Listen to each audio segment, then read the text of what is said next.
It is the Group A finals on The Masked Singer Season 12, and we will say goodbye to at least one of these acts by the end of the night. Let's talk The Masked Singer.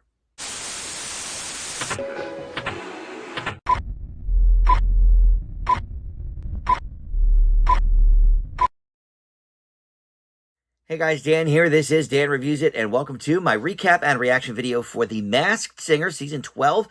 We are in the Group A finals, and at least one of these acts will be sent home tonight. The Ship, the Woodpecker, and the Buffalo. But, of course, they brought back the Ding Dong Keep It On bell, and with the strong performances of two of these three acts over the last few weeks, I definitely think that the Ding Dong Keep It On bell is going to be used. I have some thoughts on that too, about how it's a little ridiculous that we might use the Ding Dong bell before we've even heard 10 of the other singers for this season. But look, before we launch into any of that stuff, let me welcome you back to the channel. Of course, if you are one of my Masked Singer followers, you watch this video every single week, and I certainly do appreciate that. But if you're not one of my subscribers, please consider subscribing to the channel as well. That certainly helps me out. But like this video and comment, because that, of course, is the heartbeat of these Masked Singer videos, the comments from you guys on who you think is under the mask. It's super important. But look,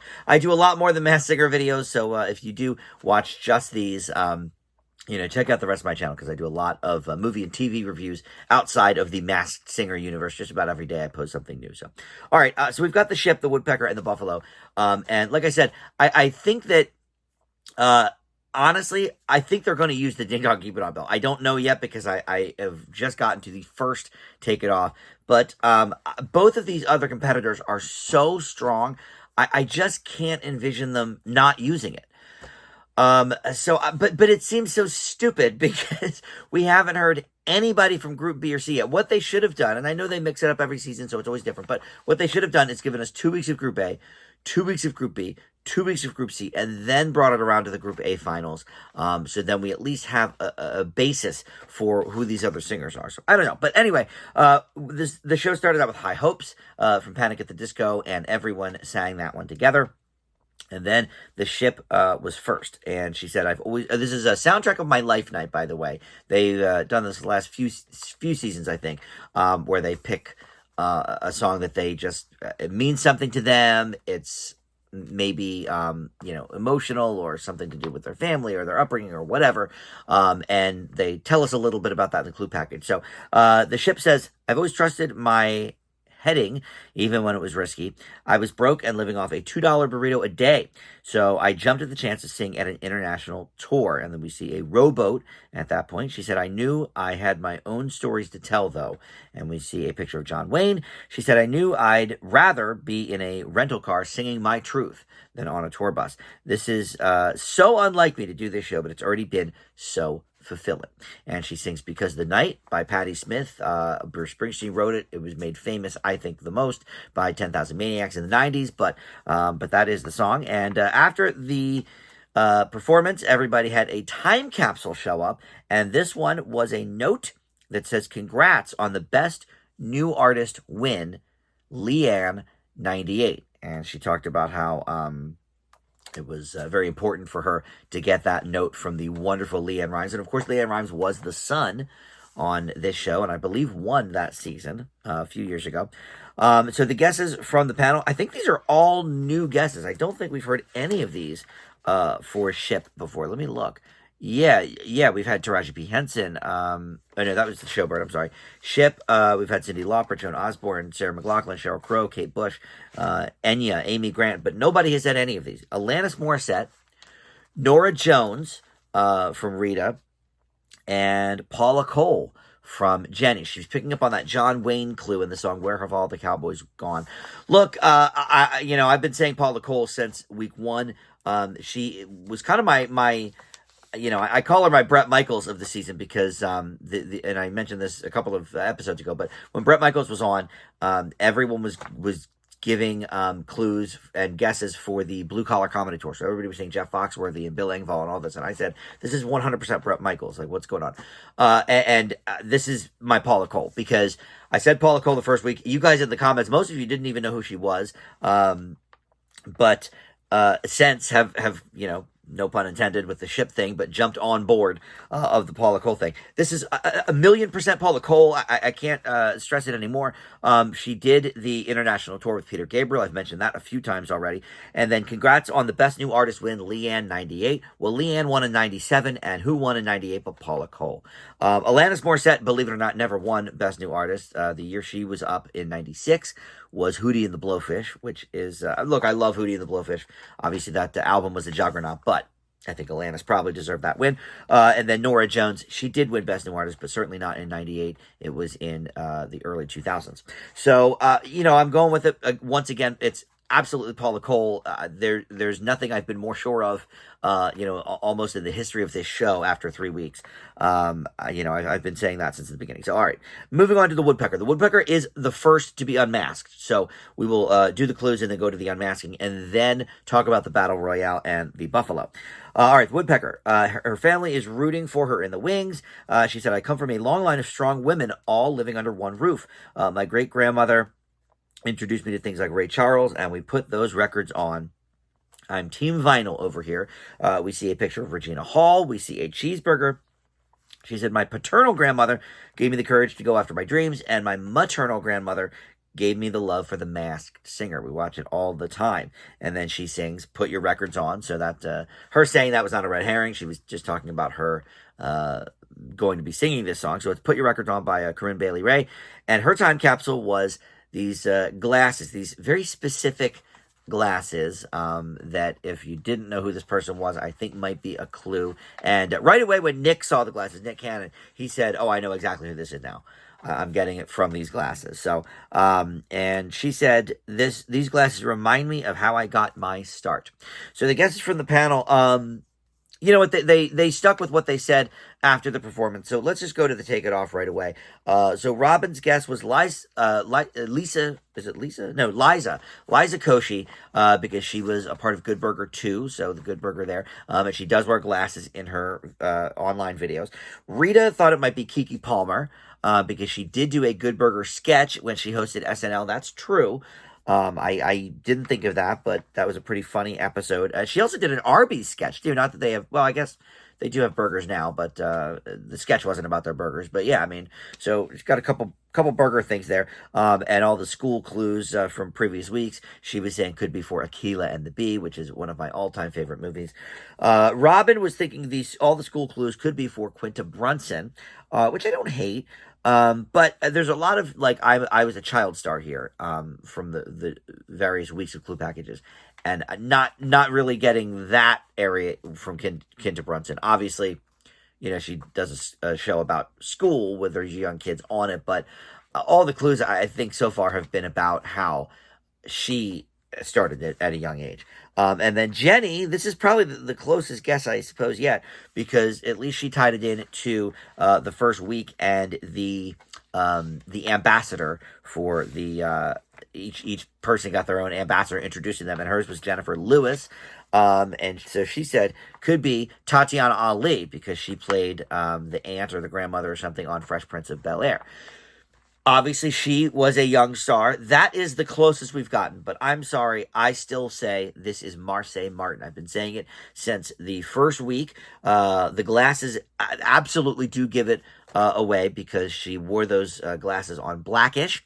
And Jennifer Lewis was the grandmother on Blackish. And all of the other clues line up. And yes, she was also in Good Burger 2. Now, look, that's not a huge reveal, because there's about 50 guest stars in Good Burger 2.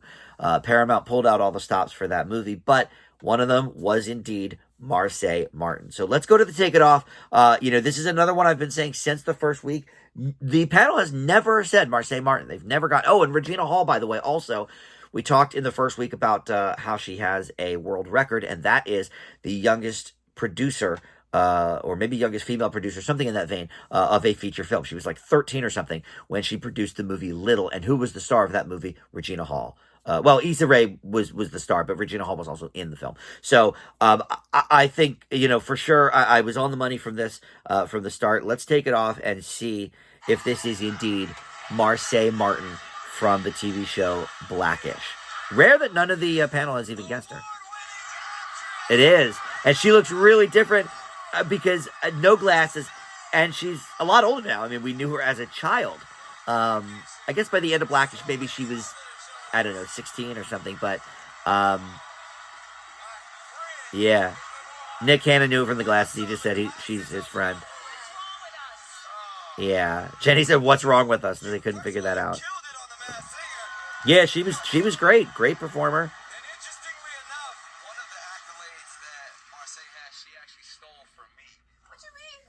Oh, the youngest. Wow. Okay, so male or female, youngest executive producer in Hollywood of a feature film. And Nick Cannon, I guess, previously held that record. He said she took that from me. So what was, maybe Drumline or something?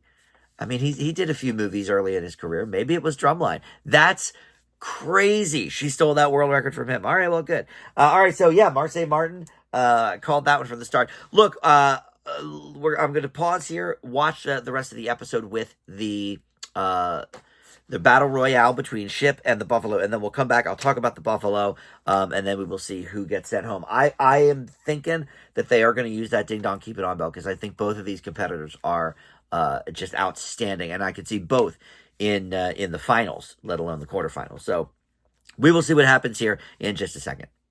Well, for one thing, it looks like they are not using the Ding Dong Keep It On bell, which I am very surprised by. I really thought they were going to utilize that to save one of these two contestants, because they both deserve a spot, I think, in the quarterfinals. But again, we haven't heard the other 10 contestants of this season. So, maybe they were wise to not use it. I don't know. But it looks like the Ship is going home. So let's talk about the Buffalo for a second. So the Battle Royale was Go Your Own Way, by the way. And they each sang that. So the Ship is going to go home. We'll do that last. Let's talk about the Buffalo first. And I know they're calling them the Buffaloes on the show because there's multiple, but the plural of Buffalo is Buffalo. So, the idiocy of this show knows no bounds. Let's not dumb people down. It's just the Buffalo. So anyway, they say sometimes the hardest part of life is when we have been when we've been forced, to be harmonious. And then they rang a bell at that point, conjuring up perhaps Belle Biv DeVoe. We had one cowboy who helped us as we made it big, but we lost him suddenly. How could God do this to us? And they sang Bittersweet Symphony by the Verve. What an amazing song. And the harmonies that they utilized on that song, oh my God. So I've definitely gone back to my first guess. I'll just say that. I've changed it from last week. But anyway, they said, we've been in the industry a long time. We've grieved a lot and we've lost a lot. Their time capsule is a halftime show t-shirt. He said this performance was in front of one of the biggest audiences ever. All right, so obviously the Super Bowl halftime show is what we're thinking there. All right, so the guesses from the panel, Boys to Men, they've been talked about before by the panel and by me. That was my original guess. I don't think the panel said that the first week, though, did they? No, they said B2K, Earth, Wind & Fire, and 98 Degrees, or the Jonas Brothers. But they did mention Boys to Men last week. And that was my original guess, but I kind of got off of that last week and went with Belle Biv DeVoe because of some of the other clues that we saw. But this week they also said Bone Thugs and Harmony. Ken thought it could be them. And then Rita, this was a silly guess kind of, but she said Black Eyed Peas minus Fergie. She thought it could be will.i.am, Taboo, and Apple to App from Black Eyed Peas. Robin kind of scoffed at that. But all right, look, here's why I'm going back to Boyz II Men. You guys are right. Look, I took a chance last week. I thought there was a little too many clues in the Belle Biv DeVoe camp. Robin was also saying he did not hear some of the Stockman voice in the singing. But this week, we certainly heard those harmonies, right? And if not in the original song, the Bittersweet Symphony, then in the Battle Royale, there was a little bit of a deeper component to the song Go Your Own Way. And so I definitely heard the harmonies in there. Also, the bell could be for Belle Biv DeVoe, sure, but it could also be for the Liberty Bell, which Jenny pointed out. They are from Philly, Liberty Bell. Here's the only thing that's confusing me a little bit. I'm still sticking with Boyz II Men. I'm going to go back to my original guess on this one. I wavered for a moment, and I knew I shouldn't have done that. I'll go back to Boyz II Men, and they've certainly played the halftime show at the Super Bowl. But we've had one cowboy, and they kept calling him a MacGyver. who helped us as we made it big. So the person that signed Boys to Men, the person that found Boys to Men, was Michael Bivins of Belle Biv DeVoe. Okay, so there's obviously the connection there with the Belle Biv DeVoe clues last week, but Belle Biv DeVoe was sort of, Bobby Brown kind of put them together, but they were, choreographed and sort of, quote unquote, discovered by Brooke Payne, who was, I believe, the uncle of one of the members, maybe Ralph Tresvant or something. But Brooke Payne is still alive. Michael Bivins is still alive, and Bobby Brown is still alive. So I'm not exactly sure who they are referring to when they say, somebody helped us as we made it big, but we lost him. I don't know. It doesn't give me Boys to Men or Belle Biv DeVoe, but some things I just don't know. So I'm gonna stick with the Boys to Men for the Buffalo. All right, so let's get to the ship now, as she is unmasked. I can't believe they did not want to push her through, because when we look at some of the previous seasons, right? The year that Bishop Briggs won, which, by the way, I mean, what a horrible winner. I mean, the worst of the winners ever on Masked Singer. The ship is such a better singer than that, and she won. So whatever. All right, let's get rid of the ship. I am shocked that they didn't use they didn't keep it on Bell. But all right, Rita went back to her Sarah McLachlan guest. Ken said Alanis Morissette, and he pointed out that she did win a Best New Artist award at the MTV Video Music Awards. Now, would Leanne Rimes send a note about that? I don't know. But that certainly is, she has won a Best New Artist. So, all right, I don't hate that guess anymore. It's not right, but I don't love it. All right, but I don't hate it as much as some of his. Robin said Amy Lee from Evanescence. Now, they have won a Best New Artist Grammy. Amy Lee can get very, very powerful with her voice. So I don't actually hate that guess. But again, where's the Jewel connection from episode 1, where she was the ambassador for the ship, and then also some of these other things. Now, she does play the piano. Look, Amy Lee is not actually a horrible guess, but I don't think so. It's Paula Cole. Jenny went with Paula Cole. She came up with it earlier in this episode, and she's sticking with it, putting together all of those clues. And she even, I mentioned the rowboat in the clue packet. She even had an answer for that. She said the rowboat could be for Dawson's Creek, which, of course, Paula Cole saying, I don't want to wait for that show, very famously. So let's do it. Let's go to the Take It Off. Is this Paula Cole? Am I right from week 1? No one was saying it but me. Is it Paula Cole? Oh, Jenny said, am I going to break your streak? Yeah, because Ken's been 2 for 2 so far this season. They didn't even think about the bell. It's Paula Cole, baby. I cannot believe that I mean, that was, for me, a home run since the first week. And very proud of myself, because first week is tough, especially when none of the panel is guessing correctly. It's tough to come up with somebody, but I knew it. I heard it from the voice. And those clues. It's such an honor, though, to meet you and have you on the show. I'm a huge fan of yours. I mean, wow. Paula Cole is, she only had really a couple of hits, but fantastic performer. Yeah, one Best New Artist. He asked her why she would do it. And I thought, this makes me uncomfortable, but I thought there's so much possibility when you pick up your bravery and you do something outside of your comfort zone. Yeah, that's right. And so, yeah, I mean, it's so interesting, the people that they've gotten on the show. And Jewel is a good friend of hers, so she's done it. I'll get to watch it with my daughter. Yes, indeed. The funnest show on television, right? Yeah, that was a clue. I'm not sure if I mentioned that, because she said it after they went away. She mentioned her daughter after the clues. Thank you, everybody on the panel. So lovely to meet you. Thank you to the audience and my whole family. I love you so much, and I can't wait to get back. Love Paula Cole. Listen, she had certainly had a moment. I mean, she was the musical guest on SNL. She's done a lot. And she's had relatively short, successful career, but she's been releasing albums ever since, and God love her. Yeah, I didn't mention this because she said it after everybody had guessed, but she said, I'm such an introvert. It's been stressful, but I've been watching the show forever with my daughter. So that was a clue that we did not have before. And I forgot to mention it, but yeah, I mean, I don't know. Does Atlantis have any kids? I don't know. But anyway, so Paul Nicole, I'm very proud of myself on that one. So next week, I guess we will meet Group B, and then the Buffalo will be moving on to the quarterfinals, and eventually they'll use the Ding Dong Keep It On bell, I guess. But we will see what Group B brings next week. All right, thank you so much for watching Dave Reviews It. I'll see you next time.